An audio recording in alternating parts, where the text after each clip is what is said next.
Boa noite, gente, tudo bom? Hoje é dia 20/7, estou demorando um pouquinho para começar a gravar. Geralmente eu começo dia 15, mas é porque estava um pouco corrido e não tinha dado tempo de eu refletir sobre várias coisas que eu tinha pensado, tá? Então eu aproveitei agora para tirar um pouco é, esse tempo, né? Para refletir um pouquinho para poder gravar também. Então, esse vídeo vai ser um pouquinho mais diferente, porque eu vou trazer um pouco das movimentações, mas vai trazer também um pouquinho do que eu estou pensando, tá? Sobre investimentos atualmente, né? Em relação à minha carteira, né? Eu comprei um pouquinho mais do. Eu tinha ido até aqui, né? Se você ver no vídeo anterior, eu tinha comprado 7 do Cafop.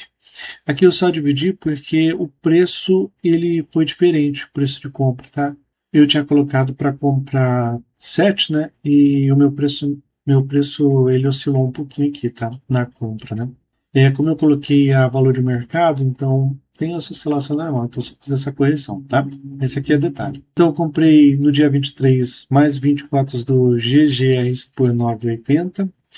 Depois eu comprei mais 18 por 9,78. No dia 26, no dia 29, eu comprei mais do ETF da China, só 15 por 6,84. Comprei mais alguns CAFOPs aqui, abaixo de R$ 80, para mim é uma oportunidade. E eu comprei um pouco mais aqui de GGRC, quando foi no finalzinho do mês, e no começo agora de julho, né? Comprei mais CAFOP e a última novidade que eu tive foi aqui no dia 14/7, eu comprei Tigar, que estava no meu radar, e esse aqui, dos de desenvolvimento, é o que eu acho que está mais tranquilo para passar pela tempestade, né? O que é minha tese, né? É que ele vai conseguir se recuperar e vai conseguir destravar um bom valor, né? O- é, Bom, basicamente é isso, tá? Ele ainda está bem posicionado, está entregando bons dividendos, a construção deles já está sempre. O problema não é a construção, né? O problema dele, na verdade, é do financiamento, né? Então, o risco dele já é outro. Ele está com dificuldade de passar o financiamento. Aí tem trocentos vídeos no YouTube que vão explicar sobre o que está acontecendo com o Tigar e falar até por que está com um preço tão abaixo do valor patrimonial dele, tá? Para mim é uma oportunidade, mas existe um risco ali alto, tá? Existe um risco alto nesse caso aqui. Mas minha carteira ele ainda está bem segura. Eu só tenho 7,8% da minha carteira em algo que eu considero bem arriscado, 25% médio, e o resto eu considero seguro. Essa é a minha carteira. KNCA 3,58 eu considero mais arriscado. Eu tenho o Tigar aqui, que está 2,43%, 48 cotas. É, Esse eu considero arriscado. E MFI, esse aqui provavelmente eu não aumento por um bom tempo. Eu não vou aumentar por um bom tempo é, a minha exposição. Depende um pouco ali se a parte dos cemitérios que eles têm de exposição se resolver, né? Mas caso contrário, eu ainda vou manter a minha exposição bem controlada.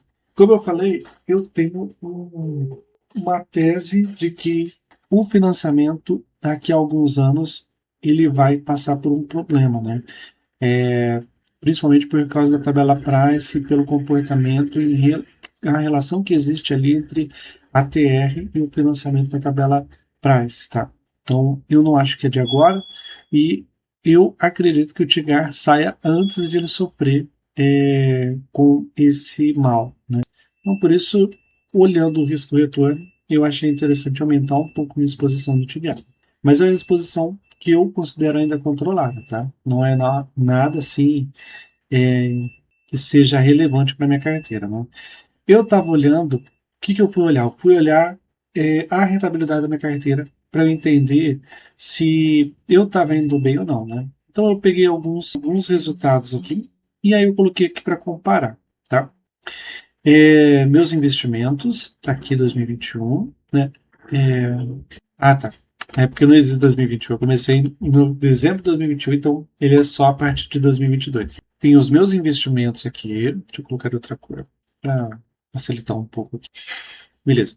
Aqui tem a carteira do Desmistificando FIIs. Como todo mundo sabe, eu sou bem fã. Aqui é a carteira do Genial Investimento, a de renda. Tá? Aqui o IFIX. Aqui o CDI, IPCA mais 6 e o Ibovespa. Tá? Então, o que eu fiz aqui?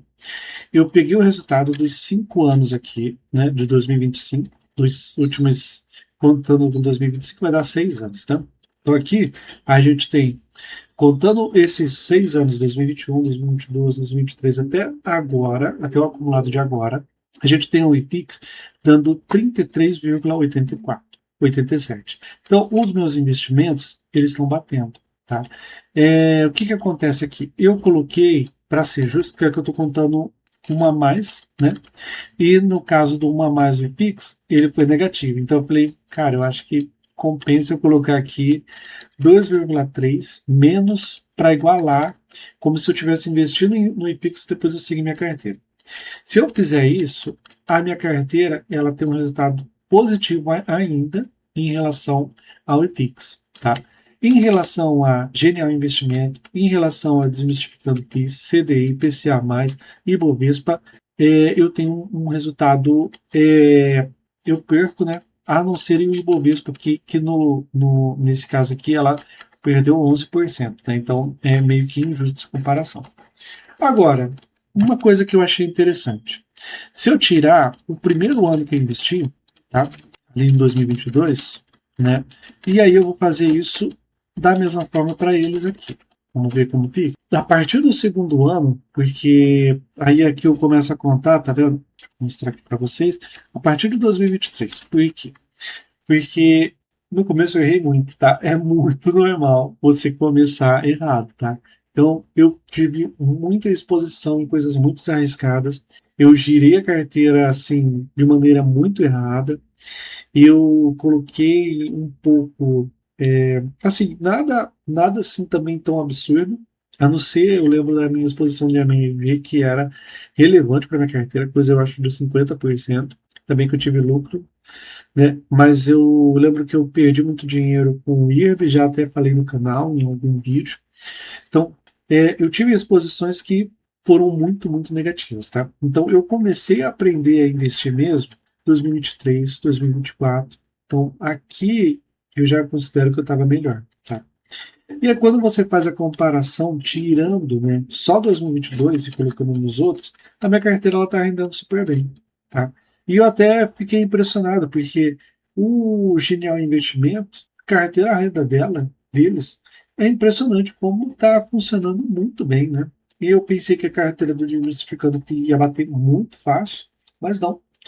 E eu até estou batendo CDI, né? Se eu expurgar esse meu primeiro ano de investimento, tá, gente? Então, eu fiquei contente porque me deu, assim, um alívio de saber que eu estou no caminho certo. É óbvio, isso aqui fique claro, tá? Eu não sou um investidor melhor do que o Diversificando FIIs ou como os analistas da Genial, tá? Não tem nem comparação, tá? A pessoa tem que beber muito para conseguir afirmar que minha carteira performa melhor nos últimos anos ali, ok. Mas que eu invisto de alguma forma melhor, não. Isso aí assim, é impensável, tá? Agora, uma coisa que eu acho que eu gosto de destacar é que minha carteira ela tem um risco muito, mas muito maior. Isso aqui, sem sombra de dúvida, tá? Você vê aqui, quando eu veio em 2023, que eu tive esse lucro de 35%, ele puxa muito minha rentabilidade para cima. E aqui eu tive uma exposição muito em renda variável e em ativos de risco, né? Eu não lembro, depois eu vou dar uma olhada onde eu estava exposto em 2023. Eu acho que eu tinha muita exposição a POPs. Eu acho que era POPs que eu me entupi de POPs numa época que estava muito desconto, porque aí eu continuei na diversificação, mas eu diversifiquei em vários POPs. E conforme a diferença deles foi diminuindo, eu fui tirando, né? Então hoje eu tenho muito pouca exposição em POPs, né? Então eu giro a carteira às vezes esperando ter um ganho de capital. Então, às vezes, minha carteira ela fica meio concentrada e tem um risco mais elevado. Isso aí é sem discussão, tá, gente? Isso explica por que meu retorno, em alguns anos, pode dar um pouquinho maior, tá? Mas, de modo nenhum, Eu quero que vocês levem isso para, nossa, ele está fazendo super bem, ele tá. Não é isso. Não é isso que eu queria mostrar. É só para mostrar que, estruturalmente, minha carteira é normal, ela tem um risco um pouquinho maior em alguns momentos, tá? E ainda bem que eu estou conseguindo resultados, né? Eu fiquei bem contente com isso, tá? Sobre a carteira da Genial, a Genial ela tem, tá vendo? Tá batendo aqui 2025, como ele é 2021, tá batendo certinho aqui o que a gente falou. 66% que deu conta os 6 anos, né? E eu tô contando até o último ano aqui, até o acumulado do ano aqui, de 5,86. Então aqui ela tem carteira valor, tem carteira renda e carteira valor. Eu peguei a carteira que rendeu mais que a renda. E eu realmente assim, fiquei impressionado. Eu não achei que ia ter um resultado tão bom assim da carteira da Genial, tá? Sempre vou acompanhando, né, para ver o que eles estão fazendo e tal. Até não trago muito, né? Mas eu gosto de olhar para ver algumas movimentações dele, dependendo do que tiver, e às vezes eu incorporo também algumas ideias, né? Eu acho que é isso, meu povo. Em relação à movimentação, teve também, eu comprei mais, né? É, cadê? Eu investi mais R$ 400 aqui, né? Desde o último vídeo, no Sparta Inflação Prévia. Então, atualmente, eu estou com 2.400 em investimento em um- um- uma previdência privada, né? Um fundo de previdência privada. E 1.000 em ações, esse 1.000 está estacionado e eu acho que vai ficar por um tempo porque eu quero aumentar um pouco a exposição aqui na carteira previdenciária para eu alcançar o limite, né? E depois eu invisto ali em ações, né? Pode ser que eu veja que tem uma oportunidade, né? Aí eu invisto. Mas como o NDIV, cadê? NDIV, como o NDIV eu estou investindo, né, que é o meu ETF de ações pagadoras de dividendo, é, eu às vezes, em vez de investir no fundo de ações, às vezes eu invisto direto no NDIV, né? Então, acho que um compensa o outro, né? Quase todo mês eu coloco um pouco um ou no outro, né? Eu acho que é isso, gente. Eu acho que não tem mais novidade, não, tá? Espero que tenham gostado do vídeo. Se gostou, deixa o like, se inscreva no canal, deixe nos comentários e vamos que vamos, tá? É, eu acho que é só, não tem muito, não. Ah, uma coisa que às vezes a pessoa fica curiosa de saber é em relação a. Cadê? É em relação a quanto eu invisto, tá? Meu investimento médio, tá vendo? Ele não é muito, né? Se eu pegar aqui o mês, tá vendo? E o total, é, você pega aqui a média 1.300, 1.100, 1.700, 1.400 e agora está 1.500 nesse mês. Então, a média de investimento, tá? Ela não é muito alta, tá? É, sim, em relação ao que geralmente o pessoal investe, tá? Então, é possível, inclusive, começar com menos do que isso, tá? É, e eu tô, assim, bem contente com os resultados até agora, né? Nos, no vídeo no final do mês, onde eu falo dos dividendos, eu acho que isso fica até mais evidente, né? Porque nessa parte de movimentação, eu estou mais passivo em relação aos meus investimentos, né? É, eu, eu tenho alguns objetivos, né? Mas eles estão sendo meio que alcançados ali, principalmente pelos dividendos, né? E pela parte ali da previdência privada que depois eu vou utilizar, né? Não vai ser nem para previdência, né? Vai ser um momento que eu quero ter ali para eu passar um tempo ali mais reflexivos, né? E esse tempo mais reflexivo eu quero gastar até mais tempo no YouTube, né? YouTube e também como planejador financeiro, né? É algo que eu quero gastar um pouco mais tempo e que hoje não é possível, tá? Infelizmente não é possível. Eu acho que é isso, meu povo. Eu fico por aqui, falei demais já. Espero que tenham gostado do vídeo. Fiquem com Deus e vamos que vamos. Bons aportes aí. Tchau!